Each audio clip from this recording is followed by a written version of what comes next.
आज की वीडियो में हम बात करेंगे टैरिफ निर्धारित करने के उद्देश्य। Objective of fixing the tariff. Tariff के लागू करने का मुख्य उद्देश्य विद्युत उत्पादन में व्यय किए गए धन का विद्युत उपभोक्ताओं से वसूल करना, ताकि समय के अनुसार नवीन बिजली घर मतलब के न्यू सब स्टेशन का निर्माण किया जा सके और सभी प्रकार के जो विद्युत टैरिफ है निम्नलिखित तरह से प्राप्त होते हैं। जैसे दो हैं, एक तो है वार्षिक नियत प्रकार जिसे बोलते हैं एनुअल फिक्स्ड चार्ज, और दूसरा होता है वार्षिक प्रचालन प्रसार एनुअल ऑपरेटिंग चार्ज। तो पहले बात करेंगे एनुअल फिक्स्ड चार्ज की बात करेंगे।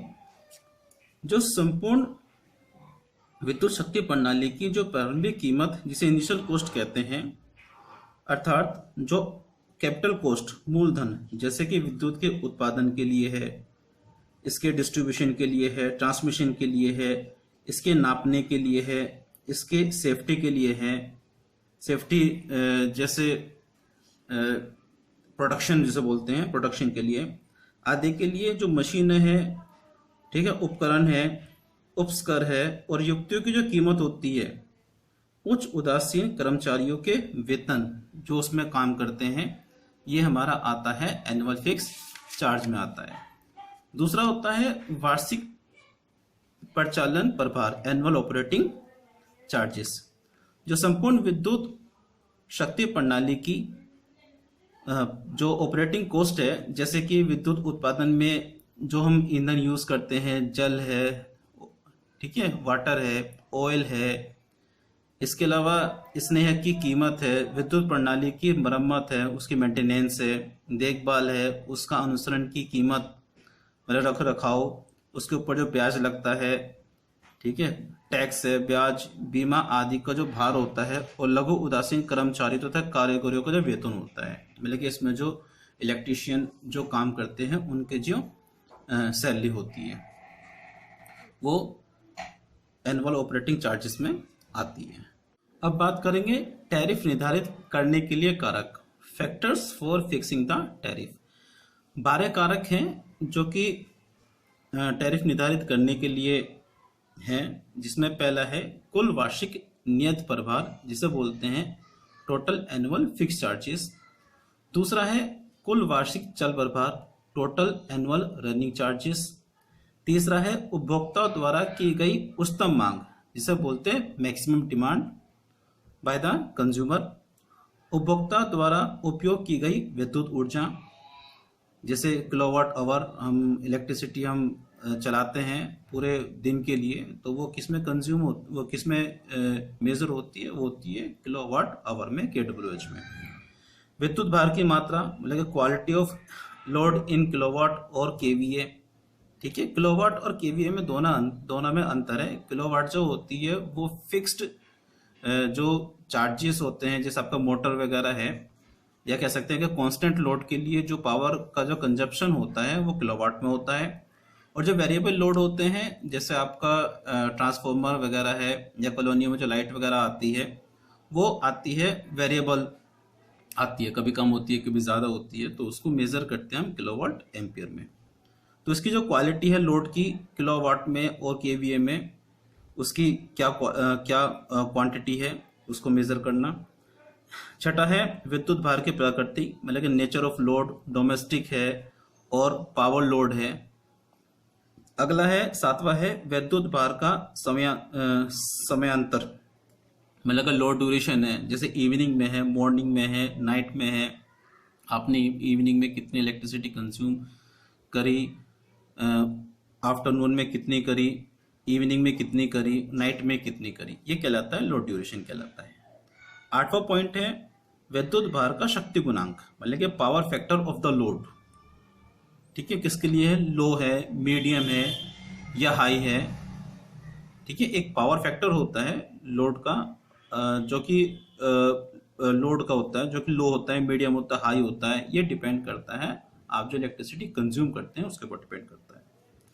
विद्युत भार गुणांक है जिसे लोड फैक्टर है, सच एज लोड फैक्टर क्या है आपका, लो के लिए है, मीडियम के लिए या हाई के लिए है, 10वां पॉइंट है विभिन्नता गुणांक, जिसे बोलते हैं डाइवर्सिटी फैक्टर। डाइवर्सिटी फैक्टर किसके लिए है? जैसे लो के लिए, मीडियम और हाई के लिए है। 11वां पॉइंट है उपभोक्ता द्वारा उपभोगिता विद्युत इकाइयों पर छूट, जिसे रिबेट ऑफ यूनिट्स बोलते हैं। 12वां पॉइंट है बीजक तैयार करने की विधि, method of preparing the bill. जो बिल को हम जो निर्धारित करते हैं उसकी विधि क्या है उसके ऊपर भी डिपेंड करता है। अगला पॉइंट आता है आदर्श टैरिफ के अभिलक्षण, कैरेक्टरिस्टिक्स ऑफ आइडियल टैरिफ। इसके भी 6 पॉइंट हैं। जो पहला पॉइंट है टैरिफ सरल व सुगम होना चाहिए ताकि सामान्य व्यक्ति भी शीघ्रता से समझ सके तथा अपनाने के लिए सहर्ष सहमत हो सके। मतलब कि इसका मतलब क्या है कि टैरिफ में ये चीज़ मेंशन होनी चाहिए कि किस चीज़ के लिए टैरिफ ले रहे हैं, कितना आ रहा है। जैसे आप देखते हो ना कि बिजली के जब बिजली का बिल आता है तो उस पर आप ये देखते हो कि आपने इतनी इलेक्ट्रिसिटी इस डेट से लेके इस डेट तक आपने कंज्यूम करी और एक यूनिट इतनी यूनिट आपने कंज्यूम करी। इलेक्ट्रिसिटी जो कंज्यूम करते हैं यूनिट में करते हैं, जो अपने घरों में हम जो वाट मीट जो हमारे ये एनर्जी मीटर लगे हुए होते हैं तो वो यूनिट्स में करते हैं। अब एक यूनिट की कितनी कीमत है वो उस पर मेंशन दी हुई होती है, तो उस कॉस्ट को क्या करते हैं नंबर ऑफ यूनिट्स से मल्टीप्लाई कर देते हैं, जिससे क्या होता है कि हमें ये पता लगता है कि हमारा बिल कितना आया है। अगला है टैरिफ सस्ता होना चाहिए ताकि गरीब व्यक्ति भी विद्युत ऊर्जा का उपयोग प्रसन्नतापूर्वक कर सके।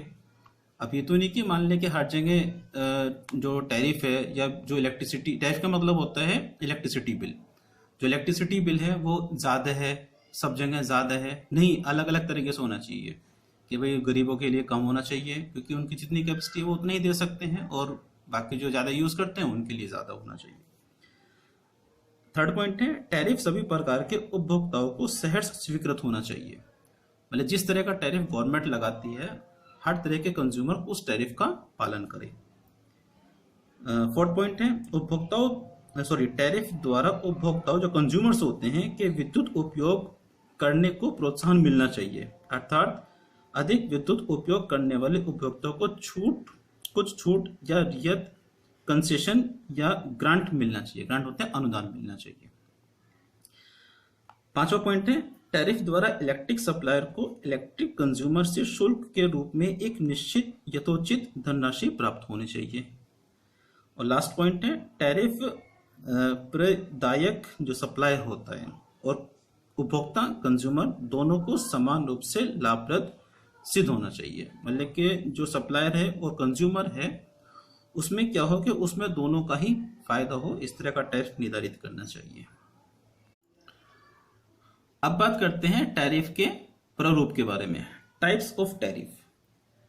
पहला है सरल दर वाला टैरिफ, सिंपल रेट टैरिफ। मतलब जो टैरिफ लगाएं उसका जो रेट है वो क्या होना चाहिए, सिंपल रेट होना चाहिए। दूसरा है समदर वाला टैरिफ। समदर वाला टैरिफ क्या है, flat rate tariff. Flat rate tariff क्या है कि सबके लिए एक समान, एक जैसा। अगला है समांग वाला tariff, flat demand tariff. Next है पद दर वाला टैरिफ, इसे बोलते हैं step rate tariff. Fifth point है खंड दर वाला टैरिफ, ब्लॉक रेट टैरिफ। 6 है द्विदर अर्थात दरों वाला टैरिफ, 2 रेट टैरिफ। 7th है अधिकतम मांग वाला टैरिफ, जिसे बोलते हैं मैक्सिमम डिमांड टैरिफ।